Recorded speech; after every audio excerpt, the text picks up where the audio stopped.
마켓 비하인드 진행해 보도록 하겠습니다. 오늘은요, 이영훈 IM증권 서울금융센터 이사 모셨습니다. 어서 오세요. 네, 안녕하십니까. 네, 이사님. 정말 어제 간밤 뉴욕 증시 정말 숨을 좀 졸이고 지켜봤는데 결과적으로는 3대 지수가 강보합권에서 굉장히 좀 선박을 잘 해줬다 이렇게 마감이 됐습니다. 단기 충격이 있을 거다 이런 말은 원래는 있었잖아요. 근데 그 단기가 딱 3시간 정도 굉장히 좀 짧았습니다. 저는 조금 더 지켜봐야 된다는 입장이고요. 그러니까 저희가 이것 때문에 크게 충격받는다 이런 생각은 안 하는데 그래도 이 부분에 있어가지고 지금 미증시의 어떤 상황이나 위치를 놓고 봤을 때는 좀 부담스러운 영역에 진입했던 건 사실이거든요. 단기간에 좀 급등했던 것도 있고 엔비디아가 140달러, 그다음에 테슬라가 한 330달러 이상 올라온 데다가 팔란티아는 완전히 신고가를 지금 갱신하고 있던 추세였었기 때문에 이 과정 속에서 과연 지금의 어떤 상승이 정당화될 수 있느냐에 대한 노이즈도 살짝 있었던 차에 미국 신용등급 하향 조정에 대한 이슈가 나왔는데 이 이슈는 새로운 건 아닙니다. 이미 S&P라든지 피치 같은 경우는 진작에 다 신용등급 하향을 했었고 오히려 미국 국적의 기업인 무디스가 상대적으로 굉장히 미국에 대해서 우호적으로 대응을 해왔었기 때문에 뒤늦게 일단 반응이 온 건데 어찌됐든 이걸 통해 가지고 미국채 금리라든지 이런 것들이 잠시간에 좀 불안정성을 보였었던 거 이런 것들은 앞으로 조금 지켜봐야 될 부분인 것 같아요. 그래서 이게 급락을 유도한다 이런 측면보다는 기간 조정을 일단은 받게 될 가능성을 좀 보여준 거 아닌가 하는 생각이 들고요.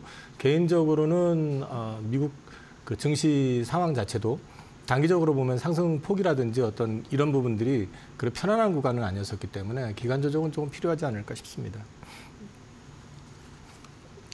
네, 어쨌든지 간에 좀 단기 조정이 어차피는 나와야 할 구간이었습니다. 또 여기에 그런 약간 의혹까지 좀 번지고 있죠. 이 무디스의 약간 배후, 그러니까 지분을 가지고 있는 기업들이 가장 첫 번째가 바로 이제 워렌 버핏이 좀 자리를 하고 있잖아요. 그래가지고 살짝 이게 약간 의도적인 것이다, 그런 이슈도 있었는데 거기에 대해서는 조금 어떻게 보실까요? 의도적이었다기보다는 저 개인적으로는 그동안 너무 미국에 대해서 우호적으로 너무 좋은 쪽으로 잘 대우해줬던 게 무디스라고 생각을 합니다. 그러니까 다른 신용평가사들은 진작에 이미 등급을 하향을 시켰었던 거고요. 미국이었기 때문에 또 미국 국적의 기업이 상당히 호의적으로 미국을 봐왔었던 거라고 저는 생각을 하는데 그것보다는 지금 사실 미국 국채의 흐름 자체의 어떤 변수라는 게 지금 어느 정도는 사실 좀 반영이 된 측면이 있고요. 근데 거기와 맞물려 가지고 지금 어저께 보면은 그 트럼프의 BBB 그걸 빅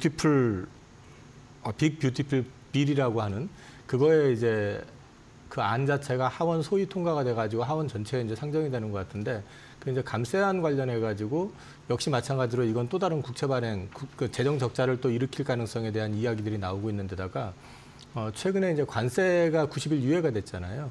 근데 결국 관세라는 건 또 다른 인플레의 유발 요인일 때 가능성이 높다라는 걸 갖다 어느 정도 지금 시장에서는 경계하고 있는 상황이기 때문에 맞물려서 움직이는 부분들이 오늘 하루의 어떤 흐름보다는 좀 며칠 더 지켜보면서 대응을 해야 될 가능성이 있다. 이게 심각하게 반응을 하지 않는다면은 시장은 단기 조정을 받고 추가적인 상승에 대한 어떤 그림을 그려갈 가능성이 있지만은 이게 또 의외로 좀 일정 기간 조정을 받게 할 가능성도 있기 때문에 지금은 낙관이나 비관을 하기보다는 좀 추이를 지켜볼 필요가 있고요. 전체적으로 제가 보는 지표에 대해서 4월 말인가 한번 말씀을 드린 게 있었는데 그 중에 이제 키포인트가 엔달러 환율인데 지금 엔달러 환율은 여전히 견조한 상황이 됐고, 그러니까 달러가 지금 강세적인 입장에 돼 있죠. 지금 147엔 가까이 돼 있는 것 같은데. 144엔인가요? 근데 지금 그거에다가 또 맞물려 가지고 미국채 10년물 같은 경우도 어저께 4.5를 돌파했다가 다시 이제 하향됐고 30년물이 5% 돌파했다가 다시 그 밑으로 내려왔거든요. 그래서 단기적으로는 경계선에서 지금 숨을 좀 고르는 모습이기는 한데 이 미국채 수익률 추이를 좀 지켜볼 필요가 있지 않을까 싶습니다. 네, 그렇습니다. 저도 어제 정말 이 단기적이지만 이 굉장히 미국채 30년물이 거의 5%를 돌파했다 이 소식을 듣고 너무 놀라가지고 이제 주변에 좀 이야기를 한 그런 경험이 어제 있었는데 자, 그러면 또 이것도 굉장히 좀 중요하겠죠. 이제 등급이 강등이 된다면 셀 아메리카 기조가 사실 지난 3, 4월 연초 때도 살짝은 좀 있었잖아요. 이게 다시 좀 재현이 되지 않을까 하는 그런 공포감이 있었는데 어쨌든지 간에 달러 같은 경우에는 100선이 잠시 무너졌지만 마진만은 잘 회복을 해줬습니다. 이런 부분은 좀 어떻게 보실까요? 그러니까 세라아메리카가 이걸로 인해서 기조가 강화된다고 생각은 안 해요. 이건 어느 정도 시장에는 예고가 됐었던 부분이기 때문에 그게 강화가 된다기보다는 그 이전부터 기조 자체가 이제 달러 약세를 좀 유도하려고 하는 트럼프 행정부의 어떤 입장이라든지 그리고 이제 미국채에 대한 어떤 신뢰라든지 이런 부분들이 많이 최근에 이제 훼손이 되는 그림들이 있었기 때문에 미국에 대한 투자 비중 자체를 좀 줄이려고 하는 욕구는 그래도 계속 될 가능성이 있다고 보는데 그 강도가 이제 강하냐 약하냐의 어떤 차이일 뿐인 거지 그게 뭐 당장에 이것 때문에 오히려 뭐 세라미카의 어떤 기조가 강화된다 이렇게 말씀드리는 거는 저는 좀 제한적이라고 생각을 하고 있고요. 어쨌든 저는 지금 뭔가 편치 않은 상황에서 조정받을 타이밍에 이런 이슈로 인해 가지고 자연스럽게 조정을 받는 그림이 되지 않나 그렇게 현재는 보고 있습니다. 네, 어쨌든 간에 이 구간 자체가 약간의 눌림목을 형성할 수밖에 없었던 구간이었다. 이렇게 좀 말씀을 잘 정리를 해주셨고요. 이어서 모멘텀적인 부분도 같이 봐야겠죠. 정말 이번 주는 뭐 AI 주다 이렇게 봐도 무방할 만큼 이벤트들 정말 좀 많이 포진을 하고 있는데 제일 먼저 봐야 될 게 이 컴퓨텍스 2025 관련해서 기조 연설이 또 하나 있었잖아요. 이 GTC 기조 연설을 좀 잘 아시는 분들은 많으시겠지만 또 컴퓨텍스 기조 연설에서 어떤 이야기 나왔을지 좀 한번 톱파봐야 될 것 같은데요. 어떤 측면에 조금 더 중심을 둬서 집중을 해서 보셨을까요? 저는 그냥 한마디로 말씀을 드리면 nothing new. 그러니까 뭐 새로운 건 없었다. 그렇게 일단 말씀을 드리고요. 그냥 엔비디아가 이제 칩메이커가 아니라 인프라 기업으로서 이제 변화하고 있다. 다시 말해서 큰 방향성 자체를 갖다가 엔비디아의 그 젠슨 황 CEO 같은 경우는 앞으로 이제 그 칩을 생산하는 메이커가 아니라 데이터 토큰, 데이터의 어떤 그 출력을 통해 가지고 이제 매출을 일으키는 그런 기업으로 변화를 할 것이다 하면서 엔비디아 링크라는 걸 갖다 확장을 시켜 가지고 타사가 만들어낸 GPU라든지 CPU라든지 이런 것들까지 결합을 시켜 가지고 제품의 어떤 그 성능을 강화시켜 가지고 이쪽의 어떤 영역을 확대하겠다라는 얘기를 한 게 있고요. 그다음에 이제 기본 설계 프로인 쿠다 시스템에 대한 그 강조를 했었던 거, 그다음에 GB300 출시와 관련된 이슈 제기하면서 뭐 이게 추론 능력이 이전 대비해 가지고 1.5배 그 정도 이제 성능이 되게 되고 100% 액침 냉각으로 적용이 되면서 이게 올 하반기 출시가 된다라는 일정을 구체화했다는 거. 뭐 이제 휴머노이드 관련된 얘기들 이런 것들 좀 다양하게 드러나면서 AI의 심장은 대만이다라고 얘기했던 게 제가 그냥 보면서 솔직히 말씀을 드리면 좀 충격이라기보다는 좀 마음이 아팠던 그러면서 동시에 한국 반도체의 위상이 그만큼 많이 떨어졌구나를 갖다가 다시 한번 되돌아보게 된 그런 시간이 아니었나 싶습니다. 네, 맞습니다. 사실 계속해서 뭐 Nothing New라고 하니까 GTC 2025 생각이 좀 나네요. 그때 당시에도 뭐 베라루빈이 나오겠다 이런 이야기들이 많이 나왔었는데 결과적으로는 뭐 딱히 새로운 게 없어가지고 매물이 상당히 출회가 됐잖아요. 뭐 이번에도 비슷한 흐름으로 흘러갔던 것 같습니다. 자, 그런데 뭐 마침 또 말씀을 해주신 게 또 우리나라의 삼성전자 또 마음 아픈 약간 손가락이다 이렇게 좀 생각을 해볼 수가 있을 것 같아요. 매번 엔비디아 이슈가 좀 나와줄 때마다 그래서 납품 언제 할 건데 이런 좀 압박을 많이 받고 있는데 벌써 시간이 좀 이렇게 다 많이 흘렀네요. 어떻게 보실까요? 근데 이런 얘기 하는 것 자체도 사실 자존심 상하거든요. 저 개인적으로도 자존심 상하는 게 예전에는 삼성전자 앞에 엔비디아가 와가지고 줄을 서가지고 물건을 사가는 상황이었었고 삼성전자한테 협력을 많이 요청하는 구조였었는데 지금 180도 바뀌어가지고 삼성전자 물건을 받아주네 마네 하는 거에 대해서 우리는 언제 받아줄 거하고 목을 메고 있다는 것 자체가 좀 불쾌한데 아무튼 지금 이게 현실이 돼버린 상황이다 보니까 좀 답답하긴 합니다. 근데 이 승인 여부 관련해가지고는 지금 삼성 쪽에서 언론을 통해가지고 그동안 얘기했었던 부분이 안 됐죠. 그러니까 이 부분에 대해서는 사실은 이제는 실제로 승인 여부가 나는 거는 뭐 젠슨왕의 입을 통해서 나올 가능성보다는 저는 삼성을 통해서 확인을 하는 수밖에 없다라는 게 개인적인 생각이고요. 젠슨왕의 입을 바라보고 있으면서 주가가 설레발을 치는 것 자체가 좀 사실 좀 자존심 상하는 얘기이기 때문에 이제는 삼성전자에서 입장을 밝혀주는 게 더 명확할 것 같습니다. 제가 정말 궁금했던 그리고 하고 싶었던 이야기를 맨 마지막에 좀 해주셨네요. 정말 아직까지도 좀 납품이 안 됐다니 1년 전에 이 사실을 알았더라면 정말 믿지 못했을 것 같습니다. 자, 그렇다면 이어서 이 조기 대선 이야기로 넘어가 봐야겠죠. 정말 시간이 어느덧 얼마 남지가 않았습니다. 바로 정말 앞에 있는데 여전히 국장에서는 이 정책 수혜주들이 관련 모멘텀으로 순환매가 돌고 있습니다. 뭐 AI도 그렇고요, 교육 관련주도 그렇고요. 계속해서 이번에는 약간 후보들이 하나로 초점이 모아지는 그런 느낌들이 드는데 다음 수혜주 과연 누가 될까요? 근데 이제 이런 정책 토론회 내용이라든지 그다음에 이제 대선 공약 이런 것들을 보게 되면은 다분히 좀 추상적인 얘기들을 하고 있는 거고요. 거기에서 이제 시장에서 관심을 가졌던 거는 결국 전력 인프라와 관련돼 가지고 원전이냐 그린 에너지냐 이걸 가지고 서로 이제 얘기들이 많았던 것 같은데 결과만 말씀을 드리면 결론적으로 말씀을 드리면은 그린 에너지라든지 원자력 같은 경우는 버릴 수 있는 어떤 하나를 선택할 수 있는 영역이 아니라 전력 산업의 안정성을 위해서라도 둘 다 가져가야 되는 그런 영역인 건 확실한 것 같습니다. 여기에 더해가지고 지금 글로벌 트렌드 자체가 원전 같은 경우는 이제 미국을 중심으로 해가지고 그 SMR 쪽으로 해가지고 영역 자체를 굉장히 키우려고 하고 있고 2040년까지 연평균 성장률 30%대를 얘기하고 있는 상황이고 그린 에너지 같은 경우는 이제 요즘 말이 좀 많이 줄어들긴 했지만 아리백 이슈도 있었고 그다음에 또 이제 그 또 탄소 제로 문제도 있고 또 최근까지 계속 진행되어 왔었던 어쨌든 그린과 관련돼 가지고 투자와 관련됐었던 부분들이 있기 때문에 이거 역시도 우리도 소홀할 수 있는 입장은 아닌 거고 또 그다음에 미국 대통령 하나 바뀌었다고 해서 갑자기 또 정책이 이렇게 바뀌는 상황에서 또 트럼프만 믿고 바라보고 또 그걸 또 방치할 수도 없는 거기 때문에 이 부분에 있어서는 사실 뭐가 옳다 틀리다의 문제가 아니라 어차피 가져가야 될 부분이기 때문에 그린 에너지와 관련된 부분들은 계속 될 가능성이 높다고 봐야 될 것 같고요. 다만 한 가지 그렇다고 해서 국내 투자를 활성화한다고 해서 우리나라의 그 그린 에너지라든지 원자력 관련된 주식이 오른다라고 보시면 안 되고요. 이거는 글로벌 트렌드하고 같이 보셔야 될 것이고 글로벌 시장 자체의 확장성, 그다음에 미국의 중국 견제 이런 것들이 맞물려 가지고 움직이는 거기 때문에 지금은 단기적으로 좀 과열 구간 들어가 있기 때문에 당장 쫓아 사라고 말씀드리긴 좀 부담스럽고요. 하지만 일정 기간 조정을 좀 받게 되면 여전히 기회는 있을 것 같습니다.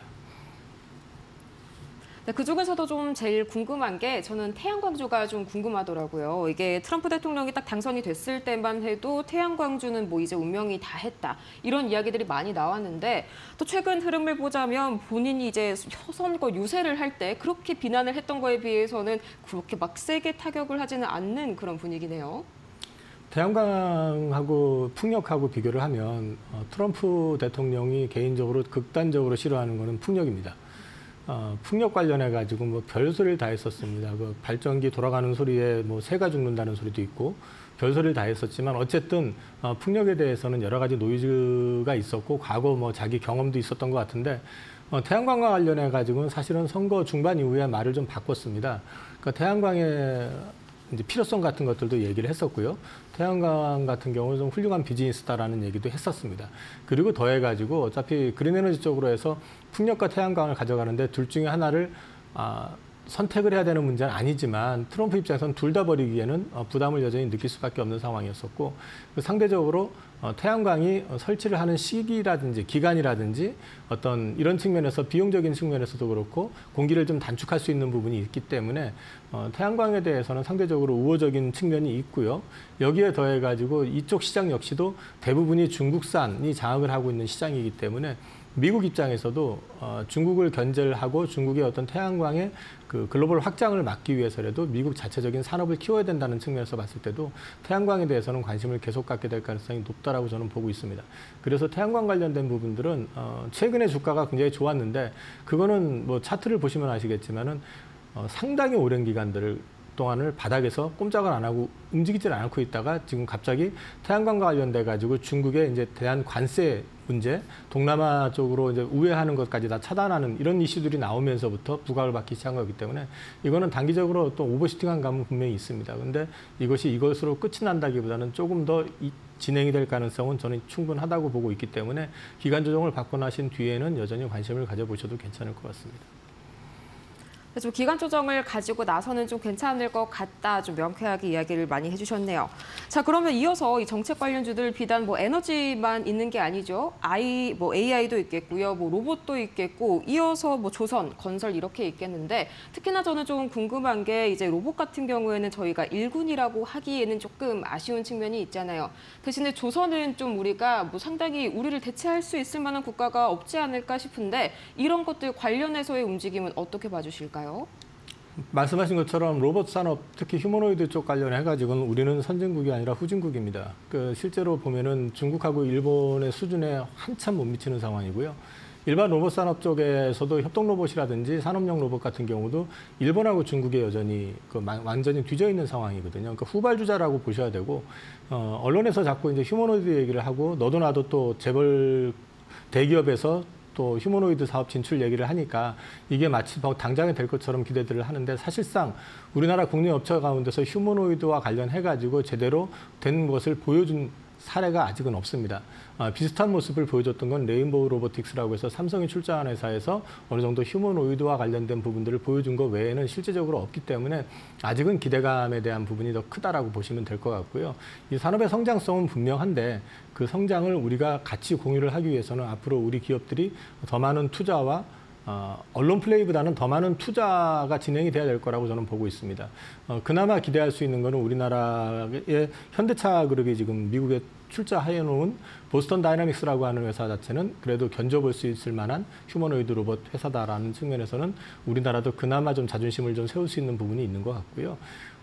궁극적으로 우리나라의 진정한 휴머노이드 로봇이 하나의 어떤 업종으로서 성장을 하려고 그러면 미국에 상장이 안 돼 있죠. 미국에 있긴 하지만 보스턴 다이나믹스의 미국 상장을 전후해가지고 움직임이 좀 나오거나 아니면은 삼성이라든지 LG라든지 두산이라든지 주요 대기업들이 지금 그 산업 진출을 지금 예고한 상태이기 때문에 그쪽에서 뭔가 성과가 나오는 걸 지켜봐야 될 것 같고, 그게 아니라 그러면은 그냥 현재 그쪽에서 가장 비용적인 측면에서 그다음 기술적인 측면에서 필요한 감속기 업체라든지 이런 쪽과 관련돼 있는 쪽을 볼 수밖에 없는 게 지금 현실이다라고 말씀드릴 수 있을 것 같고요. 조선 같은 경우는 말씀하신 것처럼 우리를 대체할 수 있는 어떤 국가는 없습니다. 지금 중국을 제외하고 나면은 우리를 대체할 수 있는 데가 없는데 중국은 배제가 된 상황이기 때문에 미 해군 관련된 부분이라든지 전략 상성단 관련된 이슈라든지 또 LNG 프로젝트 관련해 가지고 미국 쪽에서 새로운 조선의 빅사이클을 만들어내고 있다라는 측면을 주목해 보셔야 될 것 같고, 여기와 관련해 가지고 또 추가한다 그러면 인도 역시도 지금 조선업 관련해 가지고 이제 부활을 시키고 부흥을 시키려고 하는 준비를 하고 있고, 오늘 트렌드 포스인가요? 거기서 이제 기사를 보니까 인도에서도 역시 한국의 조선 3사를 대상으로 해가지고 지금 LNG 프로젝트 관련돼 가지고 협의가 진행이 되고 있는 게 지금 기사화된 게 있습니다. 그래서 이제 이런 것들 놓고 보시면은 조선주 역시 조정받아도 이쪽 같은 경우는 오히려 이제는 적정 가치가 얼마냐가 아니라 프리미엄을 받을 수도 있는 구간에 진입할 가능성도 있다라는 점을 저 개인적으로는 기대하고 있습니다. 네, 정말 맞습니다. 또 일본도 조선 측면에 있어서는 예전의 일본이 더 이상은 좀 아니더라고요, 요새. 다시 한번 좀 기대감 많이 걸어보는 그런 조선업이 아닐까 싶습니다. 자, 이렇게 해서 오늘 저희 IM증권 이형훈 서울금융센터 이사 함께 해봤습니다. 오늘 좋은 말씀 고맙습니다.